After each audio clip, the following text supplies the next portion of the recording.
ഇങ്ങനെയാണെങ്കിൽ എനിക്ക് നിങ്ങളോട്ട് ബിസിനസ് ചെയ്യാൻ ഒരു താല്പര്യമില്ല. എനിക്ക് 10 കോടിയുടെ നഷ്ടമാണ് ഉണ്ടായിരിക്കുന്നത്. 10 കോടിയുടെ. അതെങ്ങനെ ശരിയാവും ഹാഷിർ? എനിക്കുണ്ടായ നഷ്ടമോ? നിങ്ങൾ തമ്മിൽ അങ്ങോട്ടും ഇങ്ങോട്ടും അടികൂടാതെ നമുക്ക് ഫ്യൂച്ചറിനെ കുറിച്ച് സംസാരിക്കാം. ബിസിനസ്സിൽ എപ്പോഴും നഷ്ടവും ലാഭവും ഉള്ളതാണ്. ഒരു കാര്യം ചെയ്യാം, ഞാൻ ഇന്ന് രാത്രി മുഖുവിനെ ഒന്ന് വിളിച്ച് നമ്മുടെ കാര്യം ഡീൽ ചെയ്യിപ്പിക്കാം. മുഖു മുഖു ക്ലോസ് ആയർ മുഖു എന്നാണ് പറയുന്നത് കേട്ടോ, ഞാൻ വിട്ടുപോയി. മുകേഷ് അംബാനിയുടെ ഈ തമാശ ഞാൻ ഇന്ന് തന്നെ അധുവിനെ വിളിച്ച് പറയും. അതോ അതു എടാ അധാനിയടാ. So many connection. പിന്നെ നാളെ ഈവനിങ് കൊച്ചിയിൽ 21 റോൾസ് റോയ്സ് വന്നിറങ്ങുന്നുണ്ട്. ആരാണ് പോയി എടുക്കുന്നത്?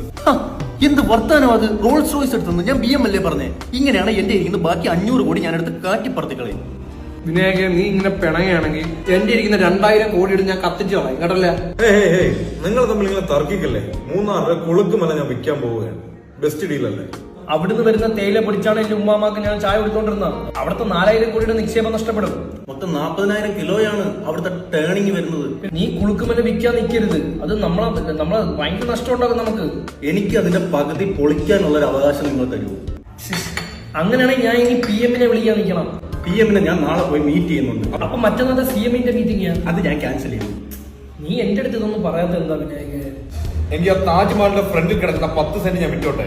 ആ താജ്മഹലിന്റെ അടുത്ത് കിടക്കുന്ന 10 സെന്റിൽ നിന്നാണ് ജമന്തിപ്പൂ നമ്മൾ വിറ്റ് 5000 കോടിയുടെ വരുമാനം ഉണ്ടാക്കുന്നത്. അതെങ്ങനെ കൊടുക്കാൻ പറ്റും? എടാ നീ വിഷമിക്കല്ലേ. കാശ്മീരിലെ 3 മഞ്ഞുമല വിറ്റ് കഴിഞ്ഞാൽ നമുക്ക് പകുതി ടേൺ ഓവർ തിരിച്ചു പിടിക്കാം. ആ മഞ്ഞുമലയിലാണ് ഞാൻ എന്റെ വൈഫും എന്റെ കൊച്ചും കൂടെ കുത്തി മറിയാൻ വേണ്ടി പ്ലാൻ ഇട്ടേക്കുന്നത്. അത് വിറ്റ് കളഞ്ഞാൽ ഞാൻ നിന്റെ വീട്ടിൽ ഒന്ന് കുത്തി മറിയട്ടാ. ഹലോ, എത്ര? 8 ലക്ഷം. ഓക്കെ. എന്താ അത് ബുർജ് ഖലീഫയുടെ കറണ്ട് ബില്ല് വന്നു.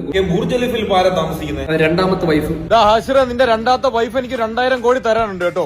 അതൊക്കെ എഴുതി തള്ളു. ഈ നമ്മളെ കിടക്കുന്ന എല്ലാം കൂടെ വിറ്റ് പറക്കിയ എല്ലാം എത്ര വരും? 15,000 കോടി വരും. 15,000 കോടി. നമ്മൾ റൊണാൾഡോയെ കേരളത്തിലേക്ക് കൊണ്ടുവരുന്നു. ഒരു ക്ലബ്ബ് തുടങ്ങുന്നു. അപ്പൊ മെസ്സിയോ? മെസ്സി വരട്ടെ. മെസ്സി റൊണാൾഡോ അങ്ങോട്ടിട്ട് കളിപ്പിക്കാം. എല്ലാരും വരട്ടെ. എല്ലാരും കൊണ്ടുവന്ന് നമുക്ക് ഇറപ്പിക്കാം. അടുത്ത ആഴ്ച എന്റെ 4ാമത്തെ വൈഫിന്റെ പ്രസവമാണ്. തന്നല്ലേ? അന്ന് തന്നെയാണ് ട്രംപുമായിട്ടുള്ള മീറ്റിംഗ്. ട്രംപ് ഉണ്ടെങ്കിൽ ഞാൻ ഇല്ല. അന്ന് ആൾ ഇംഗ്ലീഷേ പറഞ്ഞു. Very funny. ഓക്കെ.